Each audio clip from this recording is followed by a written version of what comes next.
Bismillahirrahmanirrahim. Assalamualaikum warahmatullahi taala wabarakatuh. InsyaAllah kita dalam pelajaran ibadat darjah 3 dalam pelajaran yang ketiga.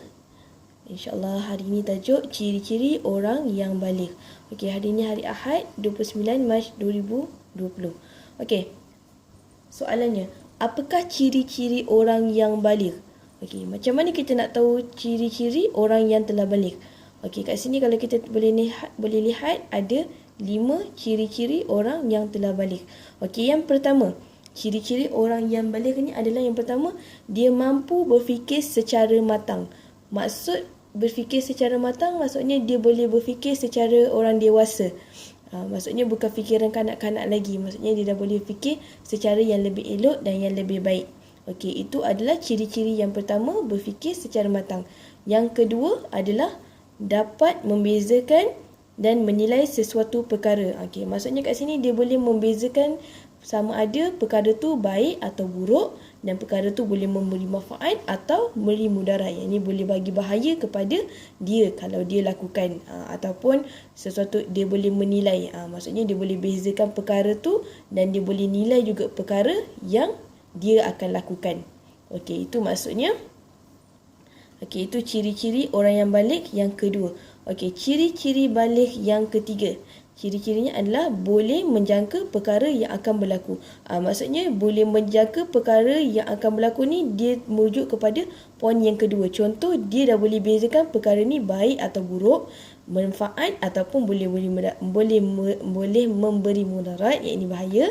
Jadi dia boleh jangka. Contoh, kalau dia buat benda yang ada manfaat, apa yang akan berlaku? Contoh, kalau dia belajar bersungguh-sungguh, dia boleh jangka bila dia belajar bersungguh-sungguh, insya-Allah dia akan berjaya. Tu maksudnya dia boleh jangka, dia boleh agak. Okey, atau perkara yang boleh beri mudarat. Okey, contoh, macam sekarang, kalau saya keluar sendiri, mungkin akan ada orang tangkap saya. Ini bahaya untuk saya kalau saya jalan sendiri. Itu kat sini dia tahu. Kalau dia buat benda yang perkara yang tidak elok, mungkin akan berlaku benda yang tidak baik pada dia. Mungkin benda yang boleh membahayakan diri dia.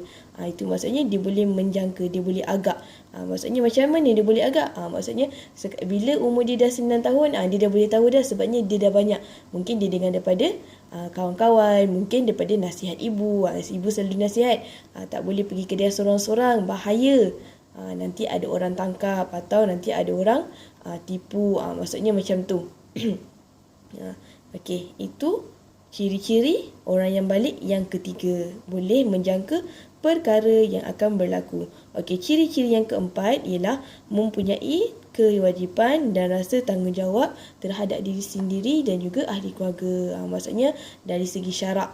Okey, contoh, dia dah ada rasa tanggungjawab ni, maksudnya kalau dekat rumah sekarang ni semua tengah cuti, jadi ramailah yang kat rumah. Jadi dia tengok ibu penat, asyik kemas, masak, jadi dia kesian, dia tolong ibu, dia tolong ayah dekat rumah. Tu maksudnya dia ada rasa tanggungjawab, ataupun rasa kewajipan ni maksudnya tentang yang Allah perintahkan. Okey, sekarang dia dah tahu dah, bila azan je, masuk je azan, okey sekarang ni waktu zuhur. Bila dengar je azan, dia cepat-cepat ambil wuduk dan dia pergi solat. Maksudnya kat situ dia tahu tanggungjawab dia, dia tahu kewajipan dia sebagai seorang Islam. Maksudnya kat sini bila dia dah baligh, ciri-ciri tu, dia dah ada rasa kewajipan tu dan dia dah ada rasa tanggungjawab.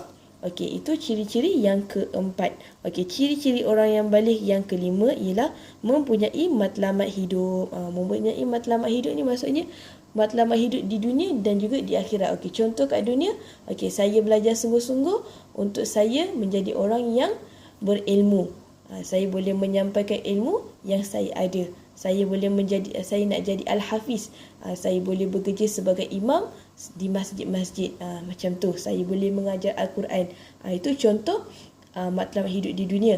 Kalau matlamat hidup di akhirat, okey, saya menghafal Al-Quran, insya-Allah dekat akhirat nanti saya nak hadiahkan mahkota paling cantik kepada ibu dan ayah saya.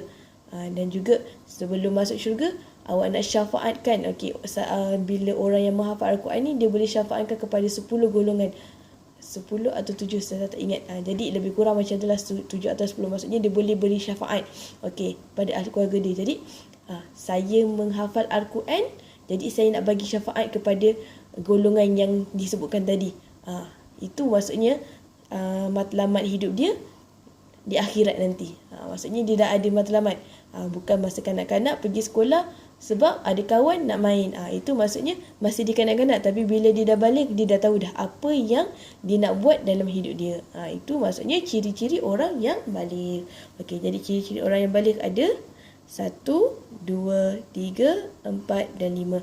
Salah satu juga antaranya yang lain, maksudnya bila ciri-ciri orang yang dah balik ni, dia akan suka nak berpenampilan kemas. Maksudnya contoh kalau lelaki dah mulalah nak pakai sensor, nak pakai baju cantik-cantik kan. Lepas tu pakai rambut tu nak pakai pomade, kasih keras rambut dia supaya tak bergerak-gerak. Tu contoh kalau lelaki. Kalau yang perempuan, dia dah mula nak pakai baju, dah mula nak pakai tudung cantik-cantik. Kalau dulu pergi sekolah, tudung sengit pun tak apa, tapi bila dia dah besar sikit, bila dia dah masuk umur balik, dia dah mula nak pakai tudung, tak boleh sengit dah, mesti kena tegak, mesti kena lawa lah. Maksudnya macam tu, dia dah dirasa nak cantik, dia dah dirasa untuk kemas, jaga penampilan dia. Itu maksudnya antara ciri-ciri orang yang telah balik. Jadi apakah ciri-ciri orang yang balik? Ciri-ciri orang yang balik ada 5. Yang pertama, berfikir secara matang. Yang kedua, dapat membezakan dan menilai sesuatu perkara yang baik dan yang buruk, manfaat dan juga yang mudarat. Yang ketiga, boleh menjangka perkara yang berlaku sama ada perkara itu baik ataupun perkara itu tidak baik. Yang keempat, mempunyai kewajipan dan rasa tanggungjawab terhadap diri sendiri dan juga keluarga dan juga yang disyariatkan. Yang kelima, mempunyai matlamat hidup untuk kebaikan di dunia dan juga di akhirat. Setakat ni untuk tajuk ciri-ciri orang yang balik ni, Ustazah harap semua faham. Jadi kalau tak faham, nanti boleh tanya semula. Baik, kita sambung terus pada tajuk persediaan sebelum balik. Persediaan sebelum balik ni Ustazah akan sambung pada video yang kedua.